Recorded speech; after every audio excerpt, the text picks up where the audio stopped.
What's up everybody, I'm HoopsandHipHop. So a couple weeks ago I made a video explaining why some Pokemon who seem to be mistyped are typed the way they are and why they are not in fact mistyped.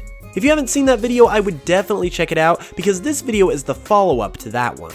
In the comments of that last video, you guys mentioned some Pokemon that also seem mistyped that I didn't cover, so in this video I've got 10 more Pokemon to cover, and will explain why they are the type they are, and why they are in fact not mistyped. So with all the introductions out of the way, let's get into it.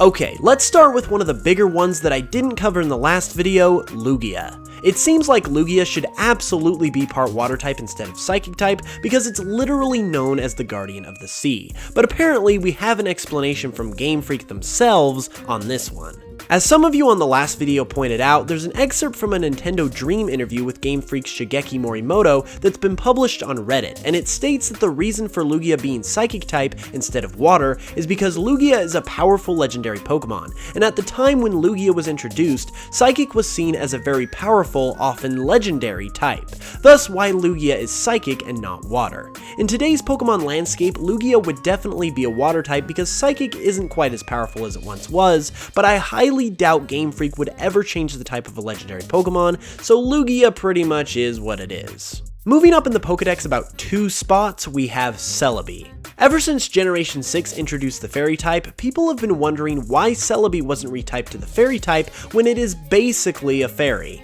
Well, just like Lugia, it's part Psychic type probably because it's a legendary Pokemon, and just like Lugia, they gave Celebi the Psychic type to signify its strength as a legendary. However, another signature feature of Celebi is its ability to travel through time, and of the 18 types, Psychic easily fits that concept the best, and Game Freak probably considers that feature to be more important to Celebi's concept as a Pokemon than its resemblance to a fairy, therefore why its type was not changed to the Fairy type.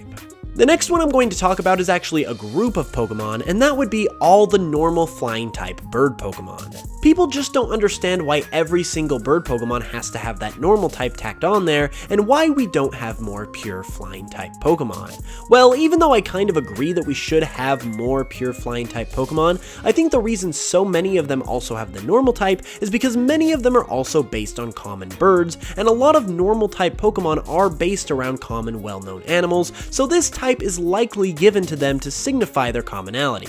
However, I'm going to make a quick exception here to bring up the fact that Swablu should absolutely be a pure flying type Pokemon. Like, look at this thing. It's a bird with clouds for wings. What more could you ask for? Sure, I mean, I know it's the cotton bird Pokemon, but you can't tell me that those wings aren't supposed to look like clouds. I mean, this is practically a Pokemon based on the cloudy blue sky, and it's not a pure flying type.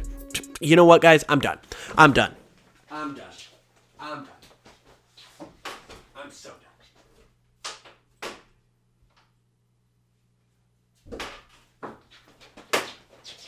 Okay guys, so I'm sorry, I'm not actually done. Please keep watching the video. I'm sorry, let's keep going. This one is a bit more of a perplexing one that I'd like to get your guys' input on. The Pokemon in question would be Lucario, and the question is why the heck is it part Steel type? Besides those spikes on its hands, there's nothing metallic about it, and Lucario's ability to read auras seems closer to the Psychic type than the Steel type. Well, from what I can gather, its Steel type may be based around its origins.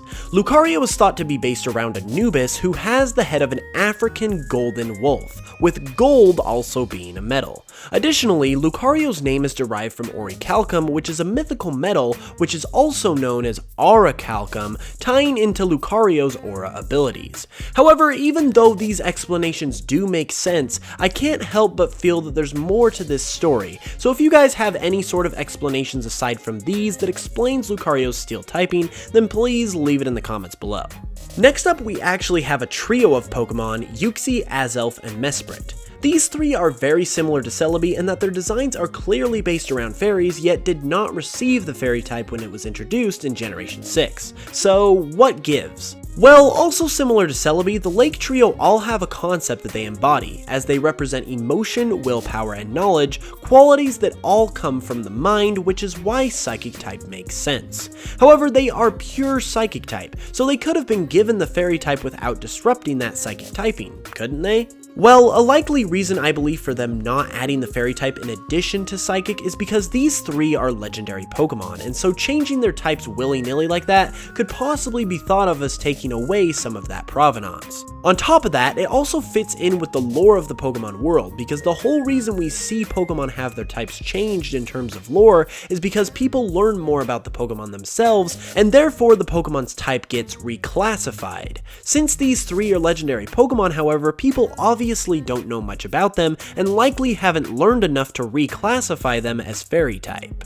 Palkia is yet another Sinnoh and another legendary Pokemon whose type comes into question, as it is a water dragon type, but its design shows no connection to water whatsoever. Well, while it might seem that it'd be better off switching types with Lugia, there are some things about Palkia that can connect it to water. First, it is the mascot legendary of Pokemon Pearl, and pearls originate underwater from various marine animals. Second, and probably the more conclusive reason, is that Palkia is part of the creation trio that represent time, space, and antimatter. However, it is also thought that the creation trio also represent the states of matter that make up everything in the universe, with Dialga's steel type representing solids, Palkia's water type representing liquids, and Giratina's ghost type representing gas. While I don't believe that this representation has been officially confirmed, it offers the most likely and most conclusive reason as to why Palkia is part water type.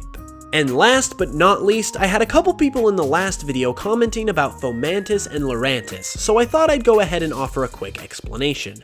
While both of these Pokemon are clearly based on the praying mantis, they are pure grass type and not part bug type as well, which has led to some confusion. Well, the reasoning here is rather simple, and it all stems from Fomantis. The faux part of its name actually comes from the word faux, which essentially means fake, meaning Fomantis and Lurantis are fake praying mantises, and as Lurantis' name would suggest, this is all part of their technique to entice and attract their prey. Now, you might be asking, if they're not praying mantises, then what are they, and why do they look exactly like them? Well, that's probably another mystery for another day. These two are based on the orchid mantis, however, which is known for its camouflage, so their appearance as mantises could just be a form of camouflage. However, if you have any other possible explanations for this, feel free to leave it in the comments below. And there you have it, guys. Those were the explanations for 10 more mistyped Pokemon. I had a lot of fun putting together these two videos, and I hope you guys learned a lot from them as well. If you enjoyed the video, be sure to leave a like and let me know which of these Pokemon you found the most interesting, or if you have another explanation for any of these Pokemon's types. Also, if you're new to the channel, be sure to subscribe for more Pokemon content every week. Check out my Patreon for exclusive benefits like voting on videos that only cost $1 a month. And with all of that being said, I will be back with another video soon, so until then, as always, I will smell you guys later.